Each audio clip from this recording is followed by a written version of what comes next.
Ke est une habitante du village de Tuban, un village Paiwan situé dans le comté de Taidong que j'ai rencontré lors de la cérémonie des 5 ans, le Malyovok. Ma première image d'elle, lors de cette cérémonie, est celle d'une femme âgée, belle, avec une couronne de fleurs sur la tête et une caméra tout à fait moderne dans la main. Quelques jours plus tard, nous avons pu l'interviewer, lui montrant une photographie d'elle jeune, publiée dans un livre qui est sorti tout récemment, qui reprend les archives d'un linguiste et anthropologue américain, Ralph Ferrell, qui avait vécu dans le village de Tuban dans les années 1968 à 70. Je croyais que c'était quelqu'un d'autre sur la photo. En voyant le nom, j'ai réalisé que c'est moi. Je portais les vêtements de ma mère. C'était en 1968. Je revenais juste d'école catholique de Kaohsiung.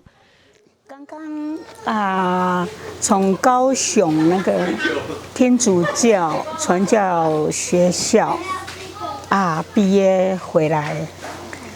ce moment, Ke avait juste fini ses études et travaillait à la mission catholique de Daxi.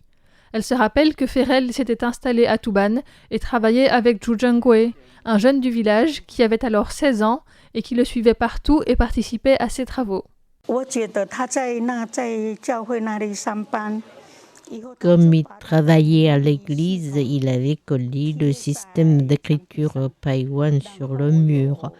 J'ai observé comment il employait les lettres pour écrire notre langue et comme avant, j'avais appris à écrire le Minnan en alphabet latin. Les prêtres nous l'avaient enseigné. J'étais déjà très familière avec cette écriture et j'ai pu tout de suite commencer à l'employer. Au début, j'utilisais son système d'écriture pour aider à retranscrire les histoires, les récits que ma mère racontait.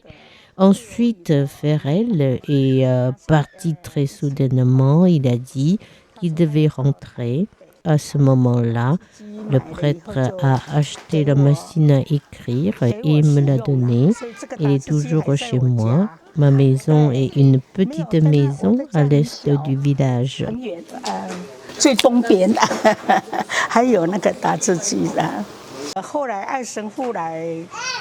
Après, quand le prêtre Egli est venu, j'ai continué à écrire à la machine pour compiler des documents.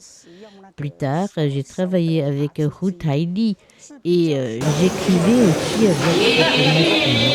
Une fois, Ruth Heidi voulait publier un livre sur les Taïwan. Elle m'a envoyé les documents rédigés, vérifier le Taïwan et le mandarin et corriger s'il y avait des erreurs. Je devais tout renvoyer à l'Académie Asinica. À cette époque, Ruth Heidi se penchait surtout sur les rites et les cérémonies. Je me suis rendu compte qu'étudier les chamans était bien plus difficile que de retranscrire des histoires. Que ce soit la cérémonie des 5 ans, la fête des récoltes, les rituels à la naissance d'un bébé, le passage à l'adolescence, la pose du toit d'une maison ou quand on tue un cochon. Au début, c'était dur parce que je ne suis pas chamane et je devais demander beaucoup de noms spécifiques employés dans les rituels. Il y a les objets qu'on va appeler différemment si c'est dans la vie quotidienne ou si c'est dans le cadre d'un rite. Par exemple, une calebasse est appelée vuas. D'habitude, dans le rite, lorsqu'on l'utilise, ça devient Louis. Ke a ainsi pu observer de près l'évolution des rites chamaniques, comment les jeunes chamans simplifient petit à petit les textes rituels.